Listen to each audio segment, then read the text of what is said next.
I think the way to move forward is, first of all, public education. People don't realise that what we have today is the ability to destroy the world. We have nuclear weapons. I suppose there might be 20,000 of them still left. And we could really eliminate humanity in creation. And most people don't realise that. They know nothing about the accidents we've had, all kinds of accidents. I'm not saying that there aren't situations where you have to use even physical force to stop someone. If someone's attacking my wife, I shall certainly get in the way and stop them. But to have nation states eliminating each other with weapons of mass destruction seems to me quite mad. And I think with the expense, the risk, the dangers, all that should be the programme of public education and the connection with poverty, because many of the big development agencies will not talk about expenditure on war and weapons, but it's actually one of the major causes of poverty in the world.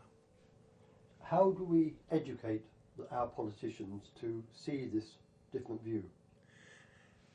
Education is not just a matter of politicians, that's important, but politicians usually respond to what they think the public are about. Politicians don't create the wind, they follow the wind, I'm afraid. That's the reality of it. So how do we actually educate the public as a whole?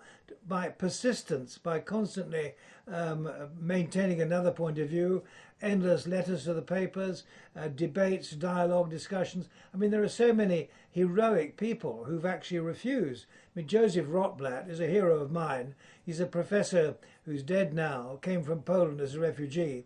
And when he was working in Los Alamos on the bomb, because he thought the bomb would stop other people having a bomb, when they told him, oh no, it's going to be dropped on Hiroshima and Nagasaki, he said, well, not with my help. I'm not going on. And we've got to get that kind of conscience into the scientists of the world. And I'm afraid it's not there very strongly at the moment. So people have got to be able to say no to the way things are being run.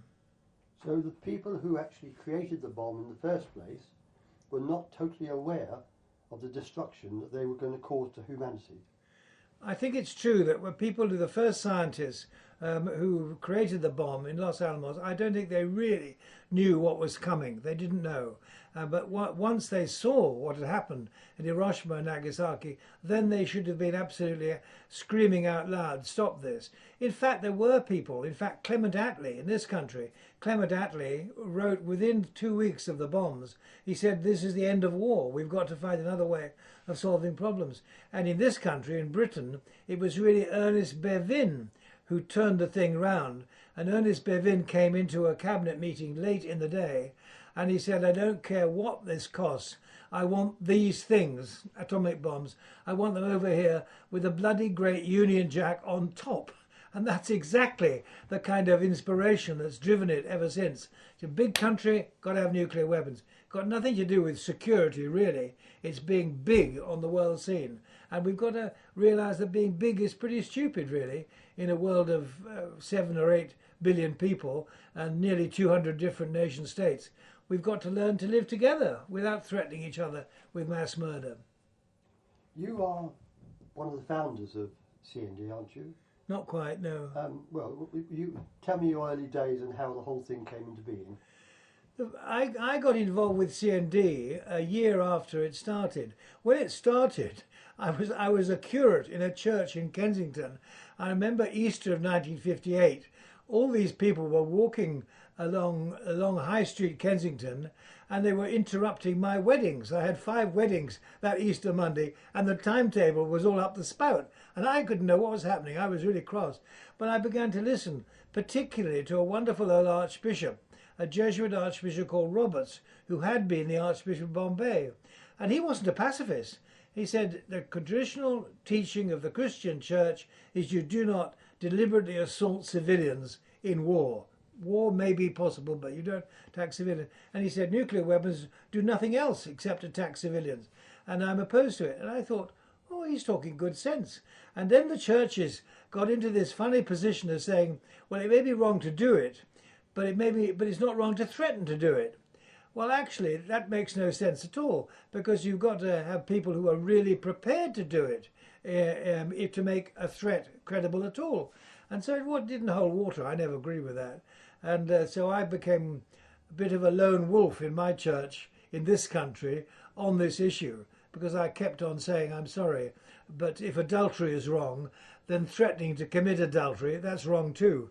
That they didn't like that very much.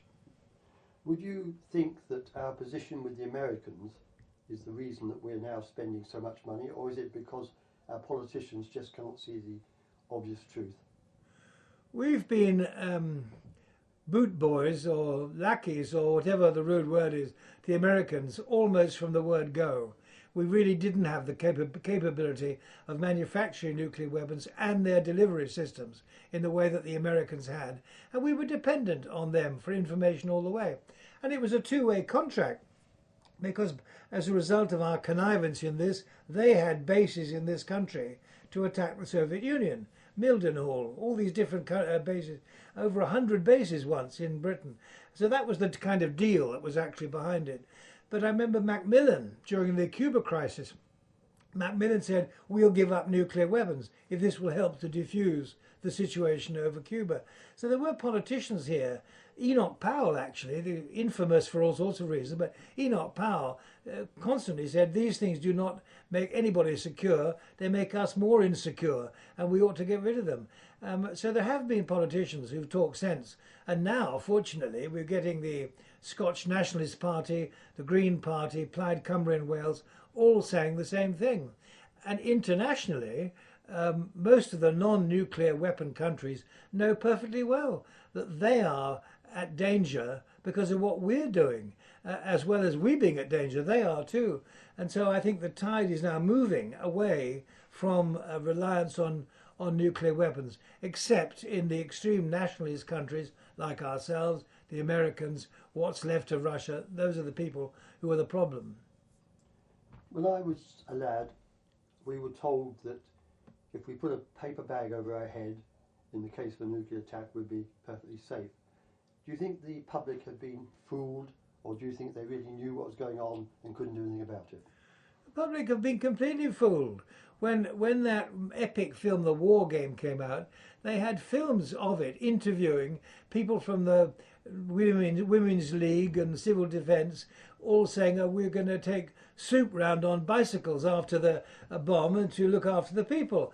And don't forget to put tape on your windows, and don't forget to hide underneath the kitchen table. It's all absolute rubbish. If you've ever been to Hiroshima, Nagasaki, Hiroshima is at least a mile square, completely flattened in those days. It's rebuilt now, but it was completely destroyed. And Nagasaki a bit less because of the hills. And beyond that, of course, the effects of radiation meant that people died years and years after the bomb had been dropped. So the idea that you can have civil defence for nuclear weapons is simply an illusion designed to make it easier to deploy nuclear weapons, that's all. And the great merit of the war game is that it really took the lid off all that, which is why the government wouldn't allow it to be shown on public television for something like 20 years. I think it was made in 64 and finally was seen on television in 84, because it absolutely undermined the soporific kind of approach the government had to nuclear weapons. They were all right, really. You could get round it somehow. Well, you can't. When Peter Sellers appeared in Dr. Strangelove, that was a real shaker for people to realise how dangerous things were. Do you think that was a turning point for people's opinion? I've never heard of the Sellers and Strangelove being a key point. I thought The War Game much more so. But there were a number of films. There was Threads about a bomb on Sheffield. There were a number of films that actually took up that area. The one about Australia, a bomb going off in Australia. There have been a number of films that have been very powerful, I think, in changing opinion. But once, I remember once coming outside a local pub down here, and a man came up to me and said, "Congratulations on getting rid of all nuclear weapons." I said, "What?"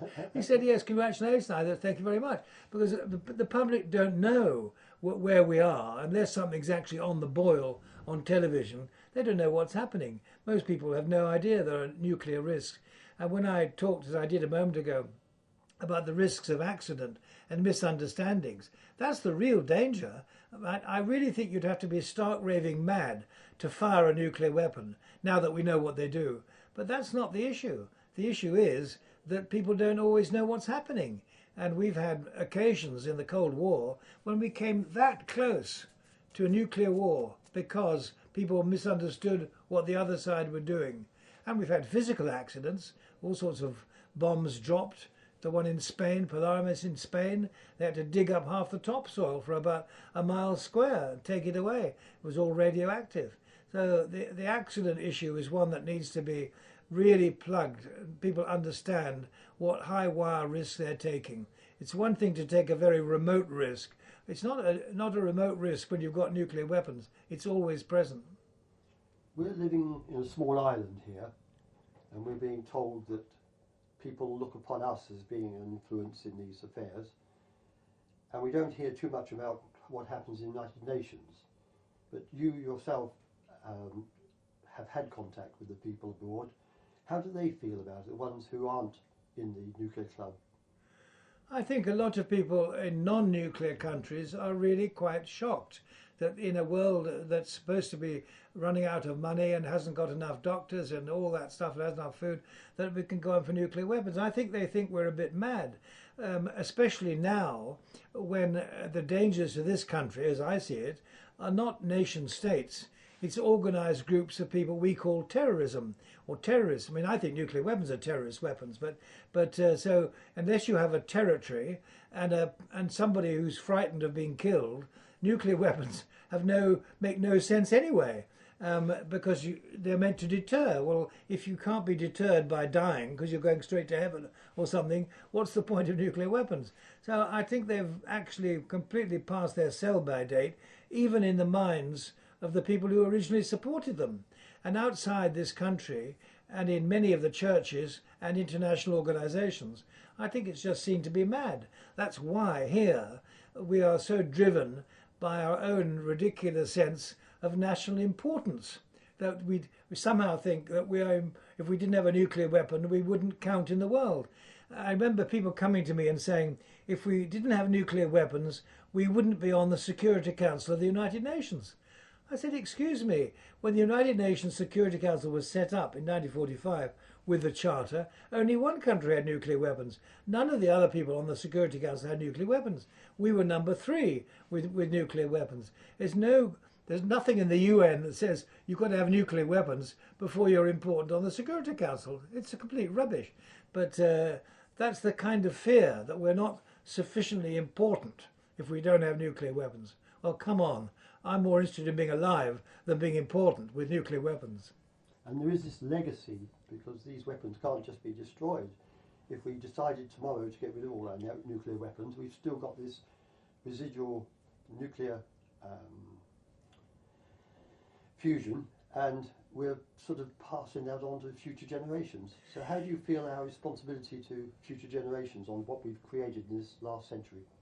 Well, it's true that even if tomorrow all the 15,000 or so remaining nuclear weapons were decommissioned, the triggers were taken out, they couldn't explode, we would be left with a large pile of very dangerous material, enriched uranium and plutonium. And we don't know what to do with that. All we can do is bag it up, put concrete round it and sit on it for about 5,000 years until someone develops a way of dispersing that, making it non-harmful. That's the reality. I must say, I think that that's a bad scenario. It's much better than having them floating the sea on nuclear submarines ready to fire. So we have made a real mess for ourselves and for future generations.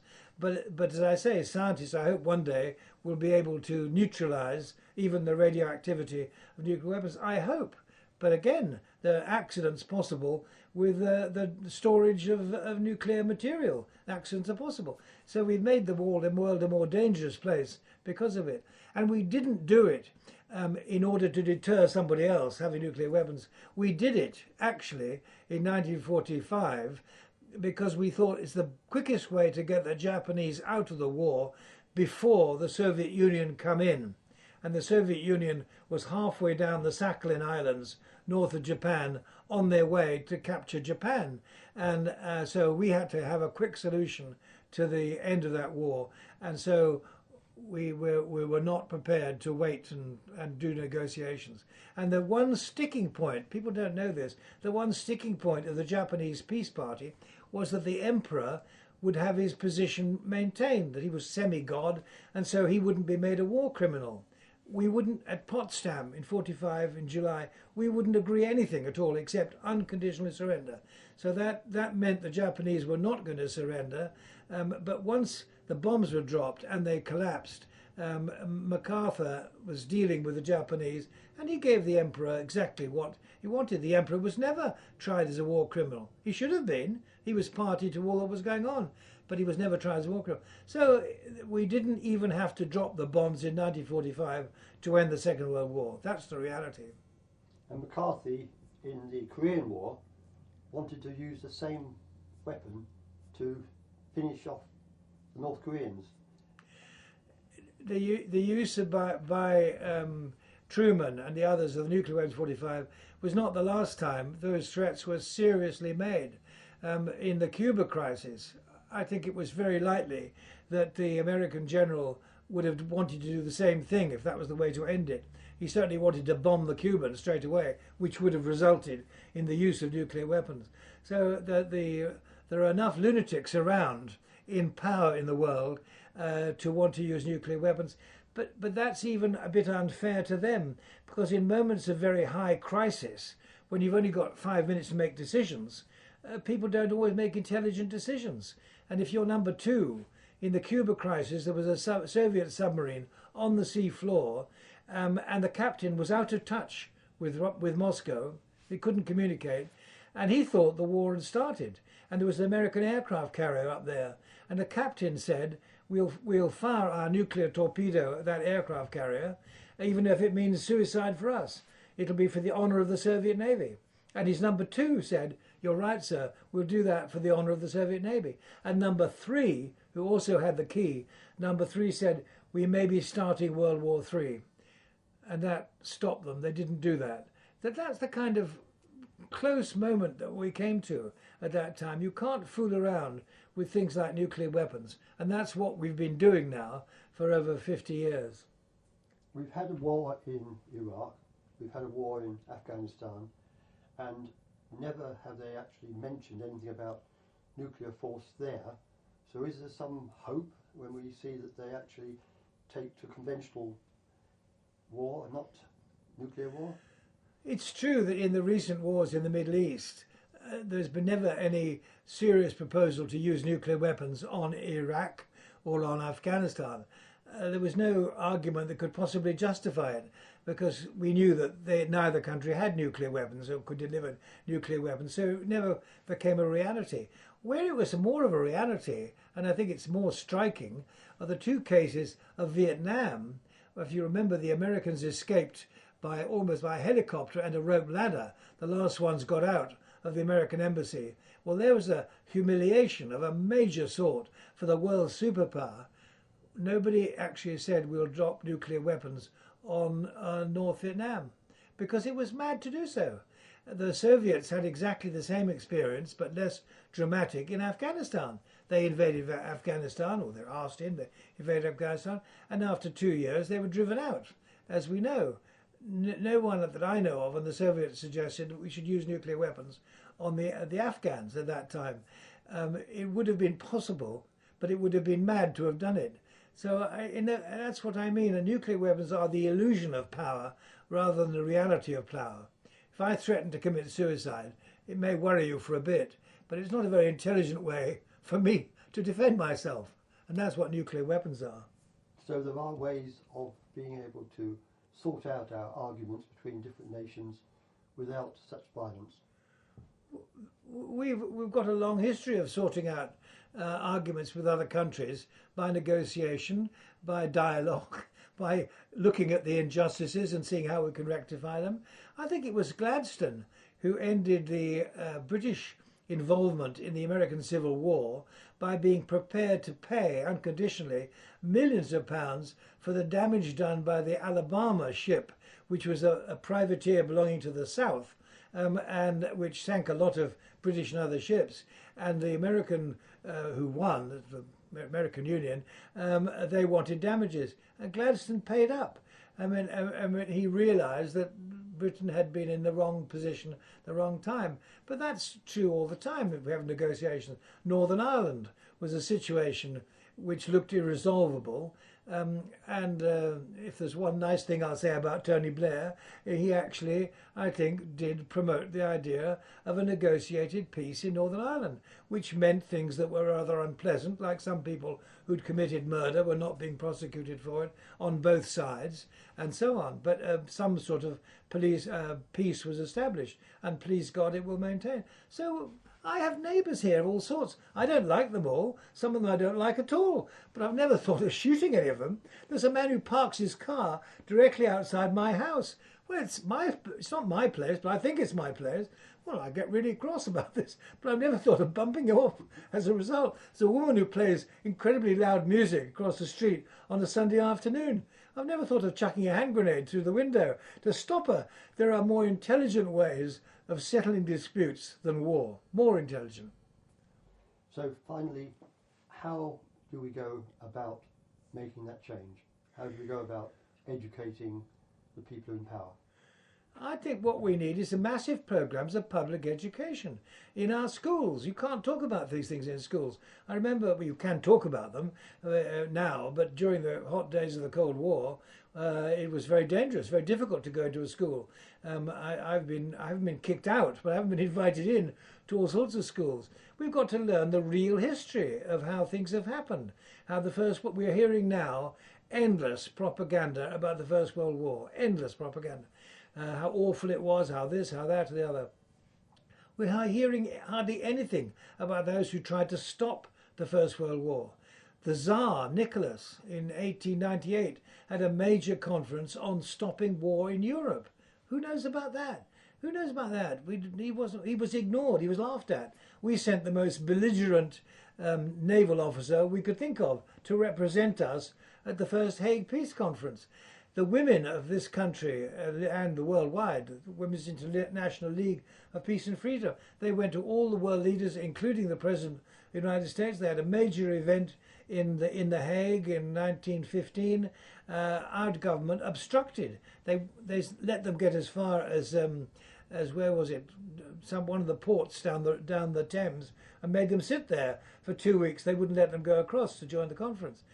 I speak as a Catholic, Roman Catholic, and the Pope, whom no one talks about, is Benedict XV. Benedict XV, within a week of the coming into office in 1914, he was absolutely opposed to war. He said we should negotiate, negotiate, negotiate. I went through a whole Catholic education. I never heard once of Benedict XV and what he was doing. In our school, we had a cadet corps. We were honouring the people who'd won the VCs and so on. But the idea that there were people standing up for peace wasn't part of the education. So we need a root and branch, not just politicians talking to each other, but people thinking. Can I go on a bit longer? When I was a kid, I started smoking when I was about 16. And I continued until I was about 35 or 40 after I was ordained, puffing away all the time. My father let me. It was normal, sign of virility. I had a good cigarette. And then I began to think about it, and the propaganda came out on the television. It causes cancer, it's antisocial, and all this stuff. And I began to realise it was. A whole campaign of public education about smoking went into operation. It hasn't stopped smoking, but it certainly changed it as a social thing. If someone came here to dinner with me, as happened about a year ago, and at the end of the dinner, this chap produced a cigar. He said, can I have a smoke here? Do you mind if I said, not at all. You'd be delighted to have a smoke. I'll take you into the garden. He laughed. His wife was furious, but I was serious. I did take him into the garden. But you couldn't have done that when I was 20 years old. You'd have been the rudest man in the street or the city. But nowadays, people know that smoking's off. And I think we can reach the same position with peace and war. I'm not saying that we don't need a police force. If you've got a lunatic who's a homicidal maniac, he's got to be stopped. That's true. But it's not the normal way of settling conflicts between groups of people. Finally, Hitler nearly developed a nuclear weapon.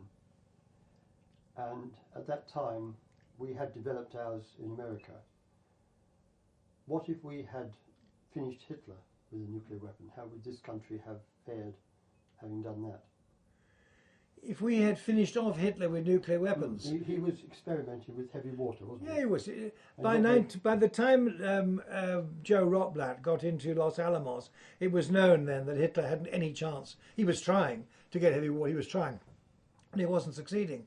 But that leads into the whole history of how did Hitler appear on the scene? Why was Hitler there anyway, etc., etc.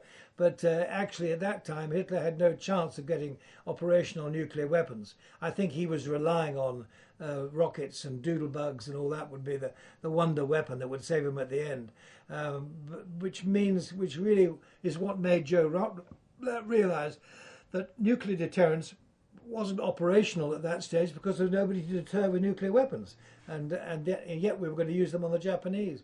Oh, I'm sure if Hitler had had them, he would have used them. But I'm not sure that if we'd had our nuclear weapons ready, that would have stopped him. He was already kind of taking his people into disaster, and I'm not at all sure that we would have deterred him. You can't deter lunatics from doing things by threatening them to punch them on the nose. It doesn't work. But we may have been put into a position of having to be the aggressor if that had been our way of protecting ourselves. Well, I don't think it would have protected us. If Hitler had threatened us with nuclear weapons and we had nuclear weapons, I don't think it's unlikely that Hitler would have done it. This is very speculation. But had he wanted to do it, I don't think the fact that we could destroy Hamburg or Berlin would have stopped him, because he could see his world was falling apart. Like the captain of the Soviet submarine in Cuba, who said to his number two, we've lost, but are going to sink that aircraft carrier for the pride of the Soviet Union. That's what he said. Pride, we'll sink it. I think Hitler would have been in exactly the same position. It's called committing suicide for the honour of your country. It's not unknown phenomena.